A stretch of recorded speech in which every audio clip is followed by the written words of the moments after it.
तो यानी कि 90,000 बच्चों को बाहर करने के लिए सेकंड मेरिट लाई जाएगी। किसी के डॉक्यूमेंट में कमी निकलेगी तो वो बाहर, किसी की हाइट पूरी नहीं होगी तो वो बाहर हो जाएगा। और बहुत से बच्चे ऐसे होंगे जो रेस नहीं लगा पाएंगे, इनमें इंक्लूडेड महिलाएं भी हैं, ठीक है। जो रेस नहीं लगा पाएंगे वो बाहर हो जाएंगे।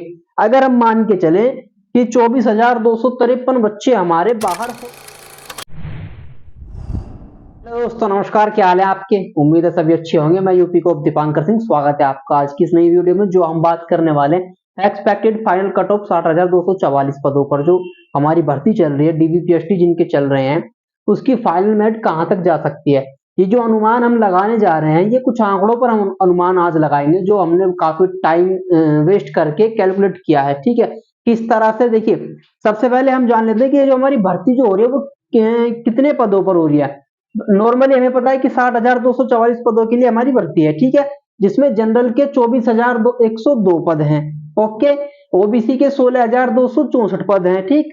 ईडब्ल्यूएस के लिए 6,024 पद हैं, एससी के लिए 12,650 पद हैं और एसटी के लिए 1,204 पद हैं, ठीक है। ये पद जो है वो परसेंटेज में भी आप अगर देखें तो 40% जनरल के पास, 27% ओबीसी, 10% ईडब्ल्यूएस, 21% एससी और 2% एसटी, ठीक है। इतने परसेंटेज में ये पद हमारे भरे जाने हैं। तो ये पद जो हमारे भरे जाने हैं, अब जो हमारी फर्स्ट मेरिट आई है, जिसका आप सभी को पता है कि जनरल के लिए 214, ओबीसी के लिए 198, ईडब्ल्यूएस के लिए 187 और एससी के लिए 178 और एसटी के लिए 146 मार्क्स पर ये हमारी फर्स्ट मेरिट जो है वो आई है।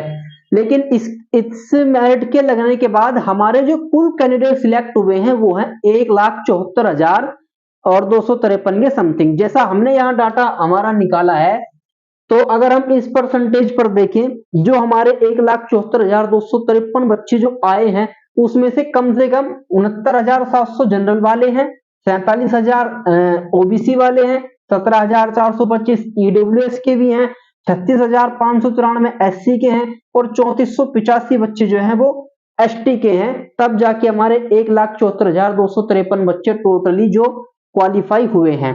अगर हम ये इस परसेंटेज के बेस पर ये आंकड़ा निकालें तो इतनी संख्या फर्स्ट मेरिट में सिलेक्टेड हुए बच्चों की आती है, ठीक है। लेकिन इतने तो भर्ती नहीं होने, इससे कम ही होने हैं।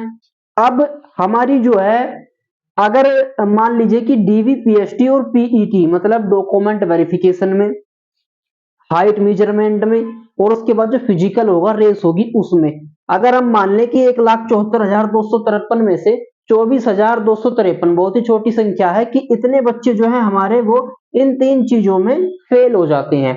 किसी के डॉक्यूमेंट में कमी निकलेगी तो वो बाहर, किसी की हाइट पूरी नहीं होगी तो वो बाहर हो जाएगा। और बहुत से बच्चे ऐसे होंगे जो रेस नहीं लगा पाएंगे, इनमें इंक्लूडेड महिलाएं भी हैं, ठीक है। जो रेस नहीं लगा पाएंगे वो बाहर हो जाएंगे।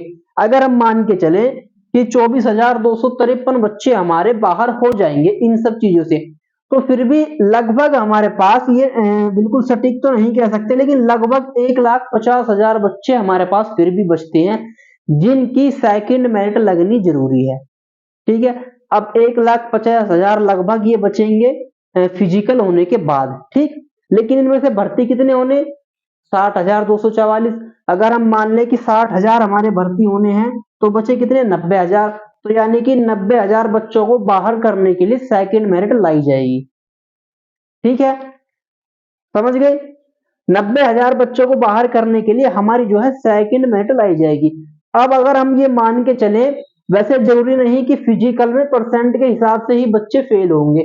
जनरल वाले कम हो सकते हैं या ज्यादा हो सकते हैं, ओबीसी वाले कम हो सकते हैं, ज्यादा हो सकते हैं। जो जितना अच्छा दौड़ेगा वो पास होगा, जो कुछ कमी रह जाएगी वो फेल हो जाएगा। लेकिन फिर भी हम इन चीजों को हटाकर अगर मान के चले कि 90,000 में से हमें इसी परसेंटेज में बाहर करने हो, नॉर्मली मान के चले कि 90,000 में से जो हमारे 90,000 हमें बाहर करने हैं, इसी परसेंटेज में हमें बाहर करने पड़ जाए, तो कौन सी कैटेगरी से कितने बच्चे बाहर होंगे, कितने होंगे?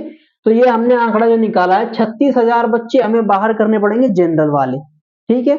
जनरल वाले 36,000 सेकंड मेरिट के द्वारा, ओबीसी वाले 23,200, ईडब्ल्यूएस वाले कम से कम 9,000, एससी वाले 18,900 के करीब और एसटी वाले 1,800 बच्चों के करीब हमें सेकंड मेरिट से बाहर कर देने पड़ेंगे। सेकंड मेरिट जो लगानी होगी वो इतने बच्चों को बाहर करने के लिए लगाई जाएगी। कुछ बच्चे डीवी, पीएचटी और पीईटी में पहले ही बाहर हो चुके होंगे, ठीक है। अगर इस तरह से लगाई जाए तो अब हम एक अनुमान लगा सकते हैं कि अगर हमें जनरल में 36,000 बच्चे बाहर करने हैं तो हमारी जो मेरिट 214 पर फिलहाल है वो हमें कितने नंबर तक बढ़ानी पड़ेगी। अगर हम अभी इसको यहीं छोड़ते पिछली दो भर्तियां देखें तो 2019 में जो हमारी भर्ती आई थी उसमें फर्स्ट मेरिट से सेकंड मेरिट जो लगी थी वो जनरल की 10 नंबर बढ़ी थी, ओबीसी की 12 नंबर बढ़ी थी, ईडब्ल्यूएस उस टाइम पे नहीं था, ठीक है। एससी की 15 नंबर बढ़ी थी और एसटी की बढ़ी थी 18 नंबर सेकंड मेरिट 2019 वाली भर्ती में।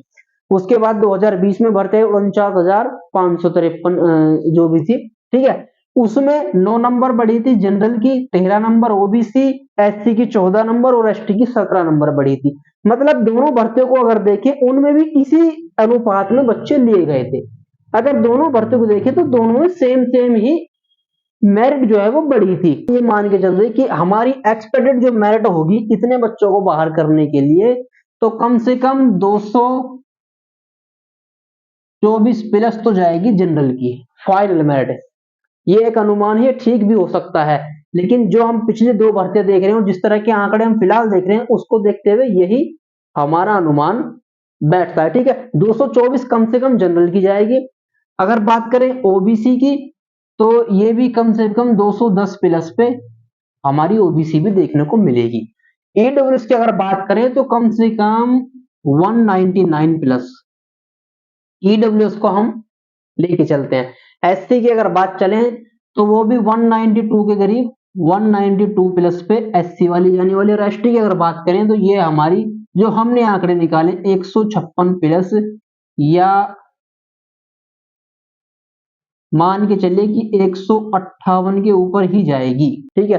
तो ये आपकी फाइनल मेरिट जो है वो होने वाली है, जो एक अनुमान है। इस अनुमान को देखिए सच तो ना मान के बैठे, लेकिन हाँ हम लगभग कह सकते हैं कि इसके 1-2 नंबर पीछे भी हो सकता है और आगे तो आप जानते हैं आगे तो होना ही है, ठीक है। इससे पहले भी 1-2 नंबर किसी न किसी की हो सकती है, क्योंकि डीवीपीएसटी में जो फेल हो जाएंगे कम से भी कम तो उसके बाद जो 1,50,000 बच्चे हमारे बचेंगे उन्हीं पर सेकंड मेरिट हमारी लगेगी।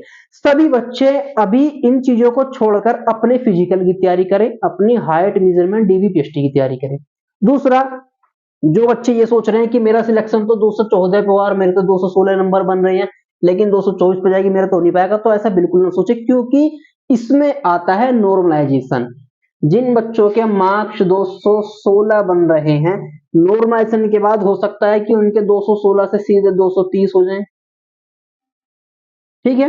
हो सकता है कि 230 हो जाएं।